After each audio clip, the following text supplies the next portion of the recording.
estrelas lembram. A história do rock no Paraná passa por Ivo Rodrigues Júnior, e a história dele não é muito diferente da dos outros músicos. Desde criança foi incentivado a cantar. A diferença é que isso tudo aconteceu no maior momento da história do rock no mundo. Foi na época do surgimento dos Beatles e dos Rolling Stones. Claro que Ivo Rodrigues sofreu essas influências. Enquanto John Lennon e Paul McCartney, Keith Richards e Mick Jagger faziam parcerias memoráveis, por aqui Ivo Rodrigues e Paulo Leminski, Paulo Juque e João Lopes contavam as histórias do rock tupiniquim. As histórias do Ivo da Blindagem, da Chave, dos Jetsons estão nesta edição do Persona que está começando agora. Ivo, para a gente abrir essa conversa, me conta essa história do bebê que nasceu com dente. Bom, a história... É verdade isso? É verdade, é muito curioso o que aconteceu, até eu sou um caso a ser estudado, né? Porque eu tive um irmão, que eu não cheguei a conhecê-lo, ele faleceu antes de eu nascer. E depois foi descoberto que esse meu irmão faleceu por falta de cálcio. Ainda nenenzinho, falta de cálcio, mas não que faltasse... Faltava na gestação dele lá e ele faleceu por isso. Então daí minha mãe ficou grávida novamente e era eu que viria, né? Daí meu pai empapuçou minha mãe de cálcio. Era cálcio de manhã, de tarde, de noite. E por incrível que pareça, quando eu vim à tona, né? Lá no Rio Grande se diz quando eu vim a furo, tchê. Quando eu vim a furo, tinha um nenenzinho com, não um dente, né? Mas uma lasquinha ali querendo sair. Talvez o único bebê do recém-nascido com dente, né? Do mundo. Você veio para Curitiba, já tinha 3 anos. Você veio do Rio Grande. Por aí, com 3 anos vim lá de Porto Alegre à noite, num trem, um frio que eu vou dizer, lembra direito disso? Eu lembro Você disso. tinha 3 anos. Eu me lembro, sabe por quê? E o dente já tinha nascido melhor? Não? Já estava melhor, já estava com dentes daí. E eu me lembro que estava muito frio o trem era legal porque a gente dormia no trem. Naquela época a viagem era 2, 3 dias de trem. E eu já no primeiro dia peguei e botei o dedo assim na porta, aquela que fechava de um vagão para o outro, e bum, bateu o meu dedo, ficou uma bola aqui assim no meu dedo e eu andava assim, ó. Fazendo positivo para todo mundo. É, positivo, assim, aquele dedo, uma dor e no frio agravava mais ainda aquele negócio, aquela bolona latejando assim, bom, bom. Então eu me lembro bem dessa viagem de Porto Alegre. De vinda para Curitiba. É. Isso, você chegou aos 3 anos e em seguida começa a história da música já, né? Ou não? Foi bem mais tarde? Levou mais um tempinho, né? Ali com 7 anos eu já era muito interessado em ouvir rádio, não tinha televisão naquela época, né? E eu ouvia rádio, os cantores, e me interessava muito. Meu pai também gostava muito de música. Todo mundo, ele tinha disco de tudo que era estilo lá em casa, e ritmos, assim. Tinha desde bolero, tchá-tchá-tchá, salsa, samba canção, samba, mas assim, tudo ele gostava de música. E ficava ouvindo, e eu ficava ouvindo aquilo e achava um barato. Quer dizer, o pai foi o grande incentivador. Foi o primeiro e grande incentivador, foi meu pai, realmente. As primeiras informações vieram com ele. Vieram, é mesmo. E daí ele passou a me levar a programas de auditório, né, que se fazia na época, assim, programas para cantores mirins, como tem até hoje, né? Agora tem uma história do Instituto Adventista que se cantava quando você isso foi bem recebia depois. as primeiras informações técnicas sobre vocal e tal. Foi depois. Foi, porque essa época eu era bem menino, tinha uns 7 anos de idade quando eu cantava na B2, na Rádio B2, no programa Cineac Rádio, que era apresentado, não vou me lembrar agora do nome do personagem, já é falecido. Mas disso, você se referiu ao Instituto Adventista, onde você começou a receber as primeiras informações técnicas sobre música, vocalização, 14 anos. Cantava gospel. É isso. Eu fui para lá, para o Colégio Adventista, e eu fui crismado na igreja católica, batizado, tudo, né? Mas nunca prestei muita atenção nessas coisas, assim, sabe? Como se diz, aquele católico apostólico relaxado, né? Então, e daí me botaram lá, meu pai viajava muito, minha mãe na época era muito doente, não podia me dar atenção e eu precisava, eu era um garoto muito irrequieto, né? Tinha meus 14 anos e queria agitação. E aquela escola era uma escola que oferecia assim, um padrão diferente, tinha esportes, tinha música demais, né? Nos padrões americanos, ingleses, assim, era tudo Mr. Arthur Dassel, Mr. não sei o quê, eles só falavam inglês, era tudo americano a maioria. E daí começava a cantar hinos em louvor ao Senhor, que tinha duas opções, você podia entrar para o coral ou fazia esporte. Então eu engordava e ia para o coro. Essa que era a história. Agora, antes das tuas histórias que todo mundo conhece, que vem de Chave, Blindagem, tem uma história anterior que entre esse período e esse da Chave e da Blindagem, esse do gospel com Chave e Blindagem, que é a história do Jetsons, que é um grupo que você ajudou a formar, que fez um programa de televisão também. Sim, os Jetsons foi o seguinte, nós participamos de um programa de televisão aqui em Curitiba, no Canal 12, na TV Paranaense. Você fazia televisão ao vivo? Ao vivo, não existia videotape. Exatamente. E esse programa, que era apresentado pelo Júlio Rosenberg, me lembro do cara, um massa de um cara, também já morreu, tinha um dedão assim, ele era conhecido como o homem do dedo duro, ele apontava, você, amigo telespectador, tal, né? Aqueles caras assim. E daí eu sei que iam decidir o melhor cantor do Paraná e Santa Catarina e o melhor conjunto. Na época não era banda nem grupo musical, era conjunto musical. Melhor conjunto. E vieram os Jetsons de Palmeira. E eu era o Ivo Júnior, o cantor aqui de Curitiba, né, que estava começando a cantar. Aí eu fui cantar, eu de ternão, fui cantar uma música italiana, que meu pai sempre gostou muito de música italiana. Como é que era?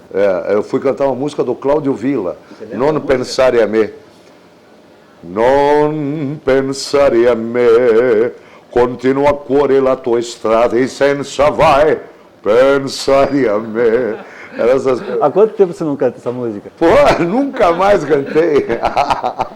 Nunca mais cantei essa aí. E daí eu sei que no final, os caras prometeram, daí gravação de um LP, que naquela época era o vinil, né?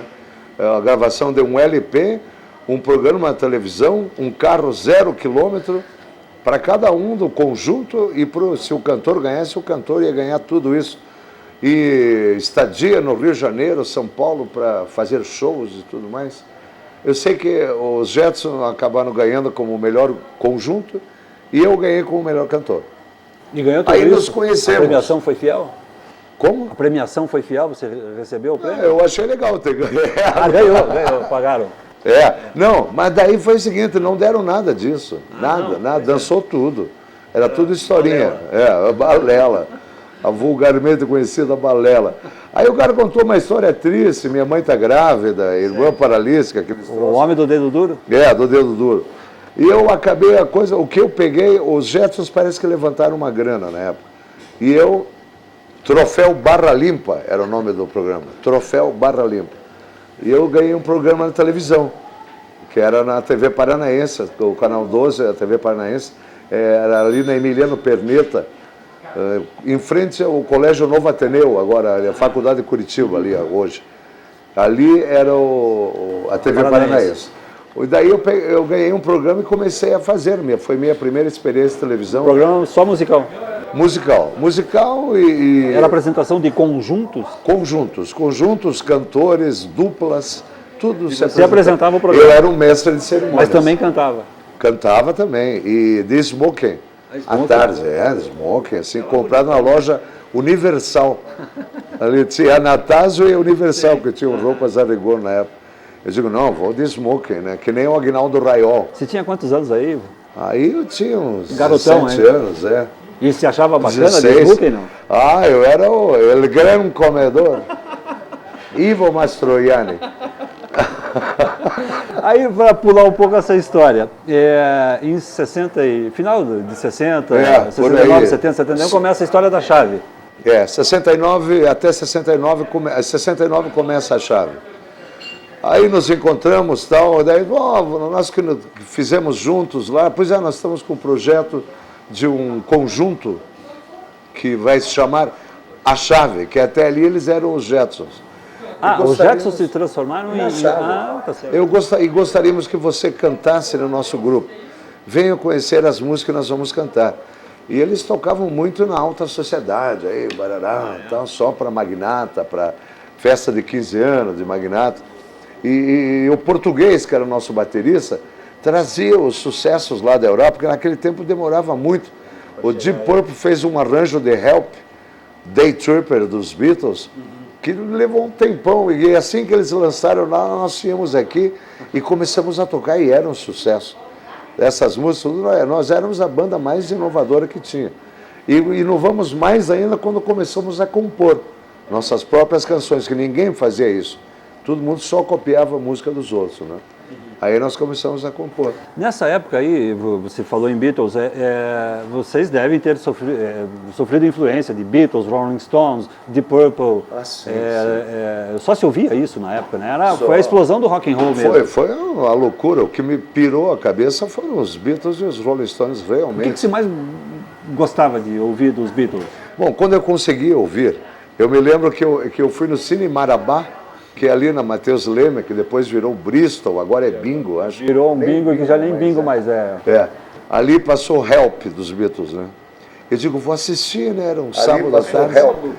Eu cheguei lá, fui ver, a hora que eu cheguei, uma meia hora antes, já estava lotado o cinema de menina, mulherada, total.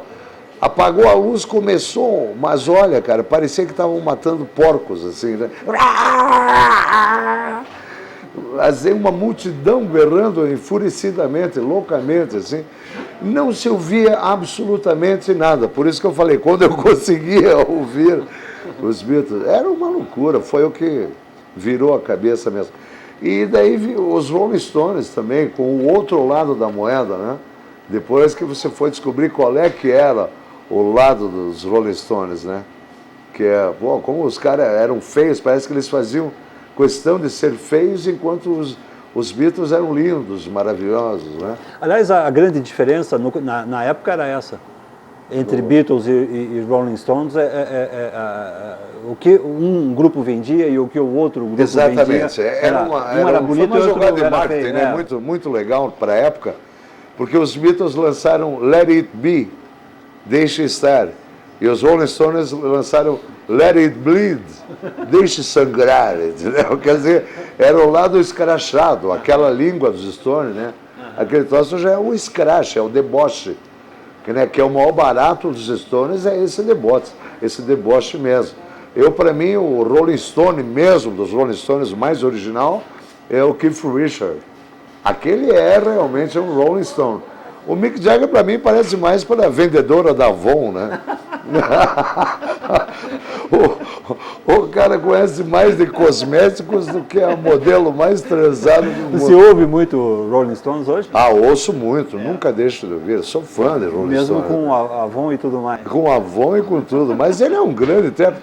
Quem é que vai falar? Nós, machos latinos, quem somos nós para falar da masculinidade do Mick Jagger?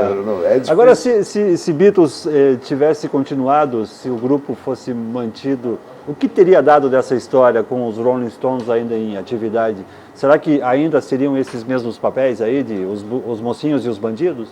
Eu acho que já estava predestinado isso a acontecer dos Beatles. Os Beatles acabaram em 69. Já com data de... Eu acredito que sim, porque já... Prazo de validade. Os shows que eles faziam na época, como eles fizeram em Nova York, foram muito poucos, que eles não tinham preocupações nem técnicas assim. É claro que na época também não se tinha essa tecnologia de hoje em dia de som, de tudo mais, de se fazer um som ao ar livre, um concerto de rock and roll, como o que Rolling Stones usa hoje em dia, né? É claro que os Beatles estariam usando talvez até mais do que isso.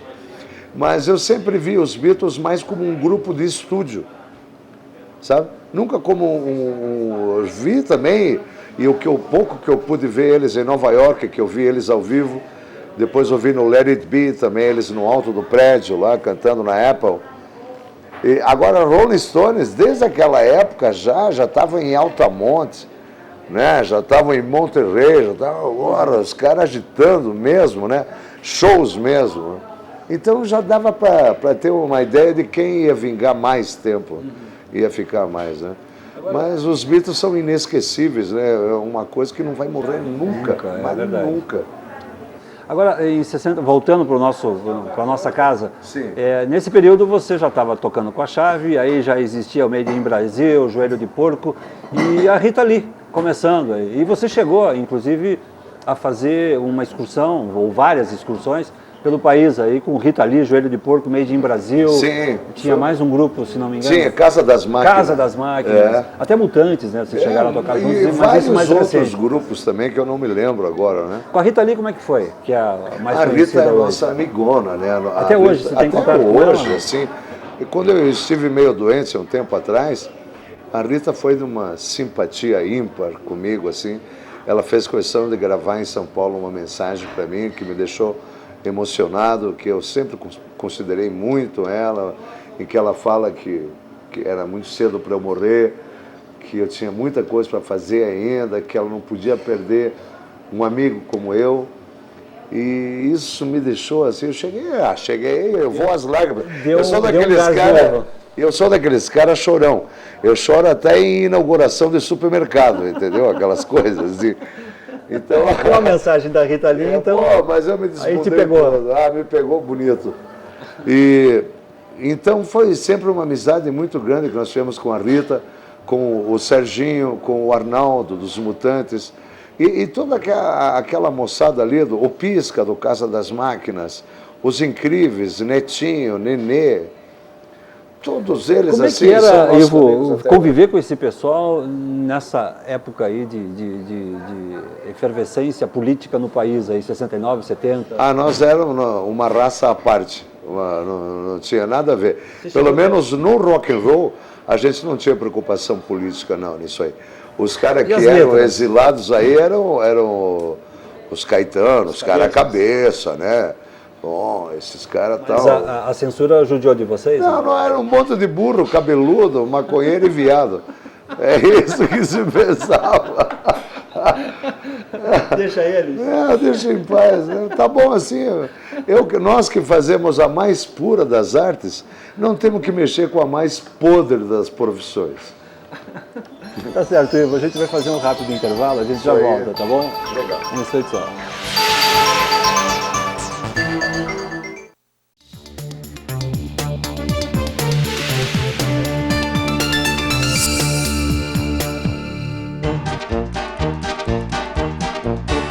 Diversão na biblioteca? Conta outra. Claro! A Biblioteca Pública do Paraná tem muita diversão. O que, por exemplo? Na hora que você chega, você pode escolher e assistir vídeos de desenho animado. Tem internet o dia todo, com pessoas para ajudar com o computador. Diariamente, tem oficinas de dobradura, pintura, recorte, colagem e até artesanato com sucatas. Tudo isso? Sim, todos os dias também tem a Hora do Conto, onde os narradores constroem suas histórias com a participação das crianças e também usam fantoches para contar suas histórias. E quanto a gente paga? Não paga nada, filha. E tem muito mais. Tem a Gibiteca com 15 mil gibis. Você tanto pode ler como trocar gibis sem precisar de dinheiro. E se você quiser, pode jogar xadrez todos os dias. Mas eu não sei jogar xadrez. Não tem problema.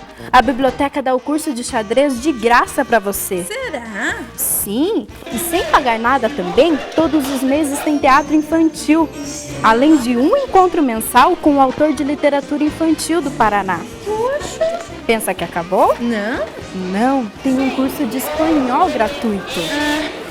Sabe que a biblioteca também se preocupa com as crianças cegas? É? Pois é. Além de livros normais, lá existem livros escritos em braille, livros de falas gravadas e até jogos para as crianças cegas, sem falar do acesso facilitado para os meninos que usam cadeiras de rodas. E onde fica a biblioteca? A Biblioteca Pública do Paraná fica na rua Cândido Lopes, 133, no centro. E a sessão infantil funciona das 8h30 às 19 horas, de segunda a sexta-feira. No sábado, fecha às 13 horas. Tudo isso é de graça, filha, e com serviço de segurança. Mãe, eu quero ir lá, você me leva?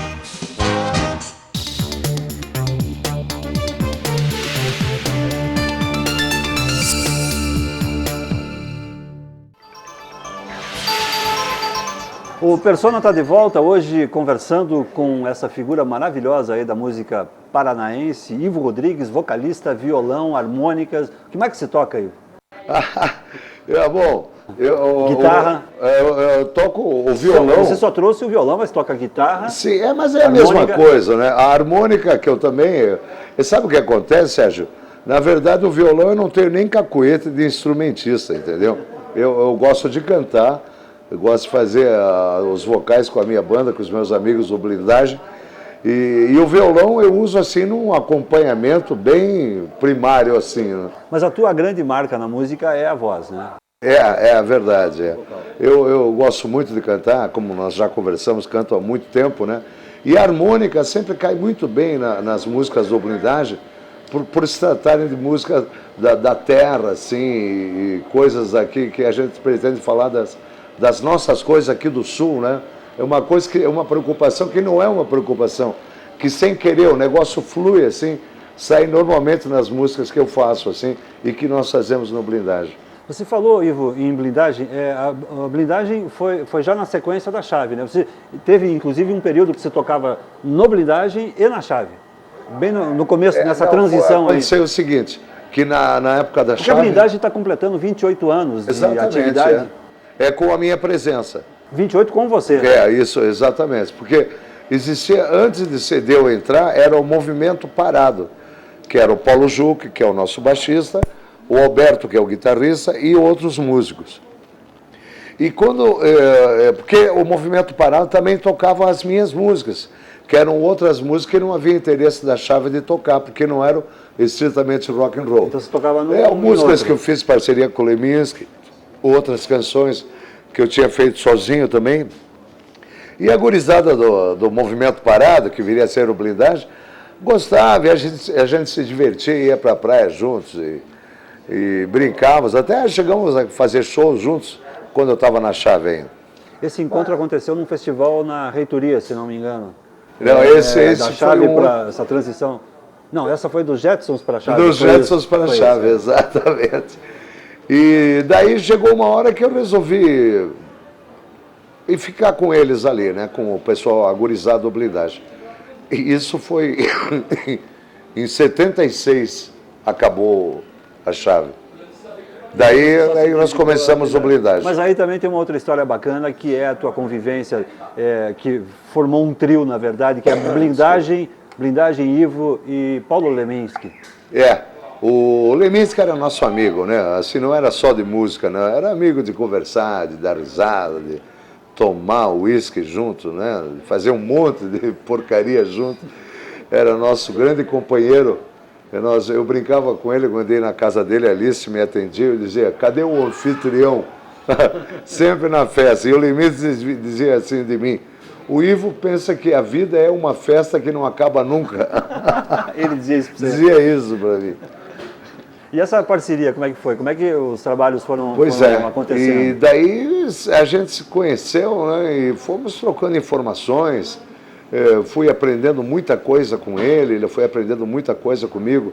Eu aprendi com ele na área de textos, de poesia, de esperteza do pensamento, de rapidez de pensamento, que o Paulo tinha muito isso.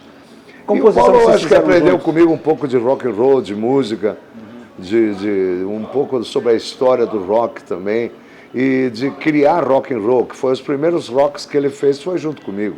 O que você perguntou? Desculpa. Essas composições, essas parcerias, como é que aconteciam? Você ia à casa dele, o ambiente era esse? Nós íamos lá para passar um dia inteiro juntos.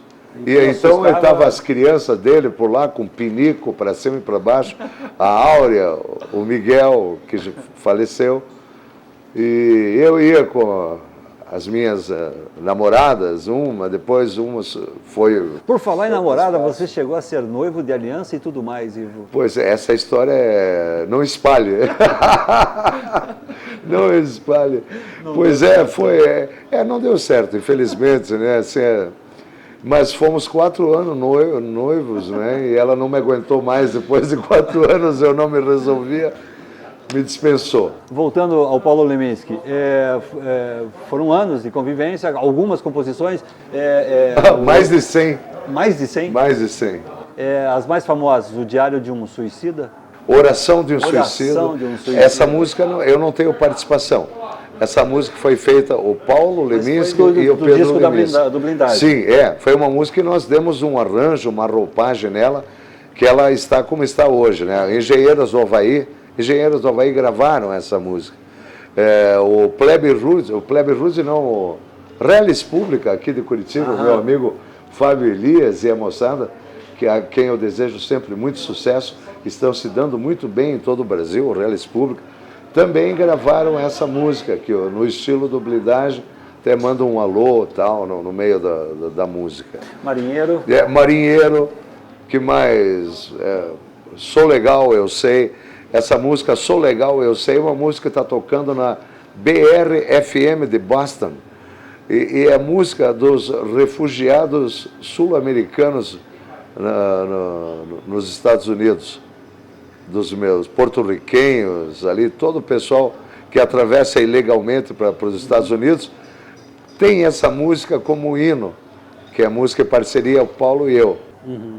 Tem uma história bacana de vocês, de um trabalho que vocês fizeram com uma gravadora, mas que exigiu de vocês, em compensação, que gravassem uma música de uma dupla sertaneja. Sim, aconteceu. Quando nós gravamos o nosso primeiro vinil, né, LP nessa época, o long play, pela Continental Chantecler. E nessa época, o cast artístico da Continental Chantecler era exclusivamente música sertaneja. Tanto que eles não tinham, até então, entrado em nenhuma FM. A primeira vez que a Continental Chantecler entrou numa FM foi com Marinheiro do Blindagem.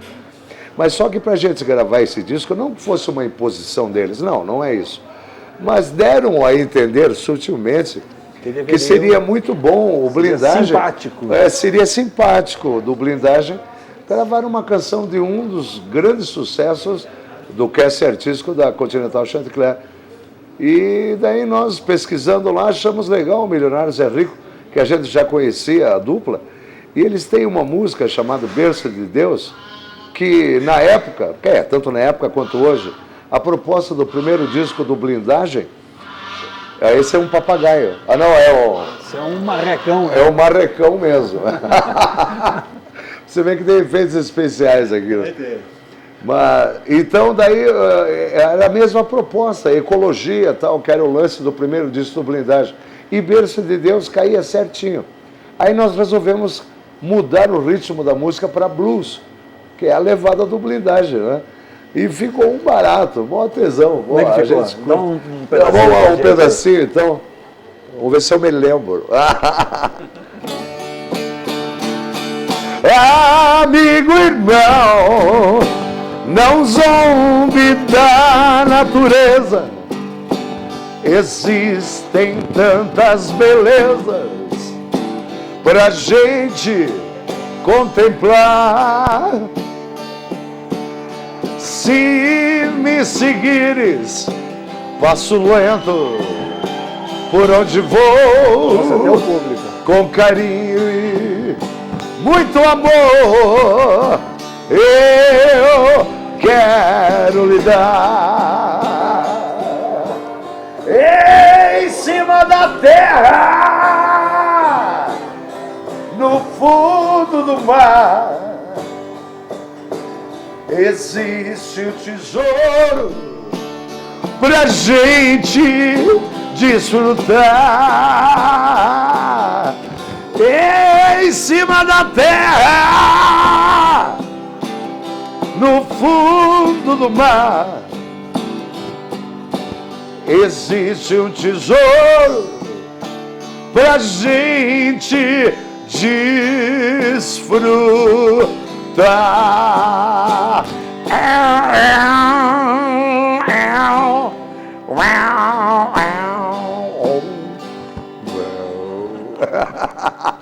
Isso era um sertanejo que virou blues.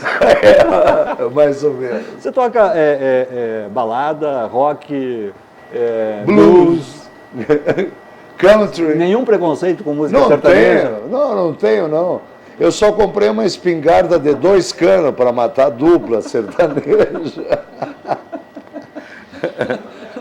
Não vai, sertanejo não vai? Não, eu respeito tudo que é tipo de música, eu gosto mesmo, só que não é a minha praia. Mas nós temos grandes cantores na área sertanejo aí. Muito bom. E desses grupos que estão saindo hoje aí em Curitiba, Ivo, o que se destaca? Olha, eu gosto muito de ver a gurizada nova aí, cada vez está pintando mais.